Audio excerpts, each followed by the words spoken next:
বৃষ্টির বিকেল, মনে হলো লুচি খাওয়া উচিত, বাড়িতে বিশাল কিছু ছিল না, তাই ভাবলাম আলু মশলা আর লুচি বানাই। আগের দিন ঘুগনি করেছিলাম, তো ভাজা মশলা তো আছে। এটা খুবই সিম্পল একটা রান্না। আলুগুলোকে ছোটো ছোটো করে কেটে নেবেন, আপনারা চাইলে খোসা ছাড়িয়েও নিতে পারেন, আমি খোসাটা রেখেছি। এই খোসাগুলো, আলুটা একটু ভালো কোয়ালিটির, তো খোসা রাখা ভালো। এরপরে এগুলো একটু করে কেটে ভালো করে ধুয়ে এবারে ছাঁকা তেলে এটাকে ভেজে নিতে হবে। মোটামুটি পুরোটাই লাল না হলেই ভালো, মোটামুটি রান্না হয়ে গেলে তুলে নেবেন, কিন্তু ছাঁকা তেলে ভাজতে হবে, হেলদি বা তেলের কোনো কিছু করলে চলবে না। তো এই ভালো করে আলুগুলো ভেজে নিলাম। এরপর প্যারালি আটা মাখা। এখন ময়দা বেশি খাওয়া যাবে না হেলথের জন্য, তাই আটা মাখা হয়ে গেছে। এই লেচি বানাচ্ছি, আর ছেলে এদিকে ক্যামেরাম্যান রোলস রিভার্সড। তো এই আটা লুচিগুলো করানোর এটা মোটামুটি।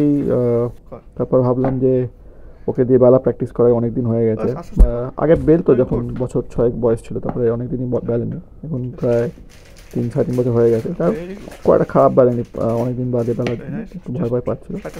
যাই হোক, ওকে মোটামুটি 2টো লুচি বেলতে দিলাম, বাকিগুলো আমিই ফেললাম।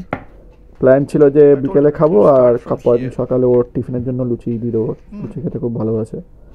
তো যাই হোক, মোটামুটি অনেকটাই আবার করে বলতে হলো লুচি কী করে বেলতে হয়। মোটামুটি গলি বেললো, তারপরে আমি টেক ওভার করে নিলাম, কারণ ওর স্পিডে লুচি বাজতে গেলে রাত্রি 10টা বেজে যাবে। যাই হোক, লুচিগুলো ফটাফট বেলে ভাজতে শুরু করলাম। মোটামুটি লুচিগুলো ছটাছট ভাজা হয়ে গেল। এখন মোটামুটি ছোটোবেলায় মাকে দেখতাম লুচি নিজের হাতে একা হাতেই মেখে বেলে ভাজতে।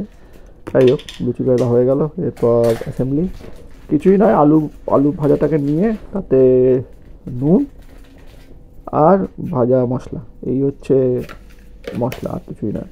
ভাজা মশলাটা আপনাদের স্বাদ অনুযায়ী, যতটা মনে হয়, বেশি ঝাল খেতে হলে একটু বেশি দিতে পারেন, কিন্তু কম ঝাল খেতে লাইট খেতে হয় তো অল্প দেবেন। দিয়ে এটাকে জাস্ট একটু ভালো করে মিশিয়ে নিলেই বাস আপনার আলু মশলা রেডি। এর থেকে মনে হয় সিম্পল রান্না আর কিছু হয় না, মানে শুধু আলু ভাজার পরে। বাট এটা খেতে খুব ভালো, আর শীতকালে একটু ওই ভাজা মশলার টেস্টটা বেশ ভালো লাগে। যাই হোক, এই হয়ে গেল।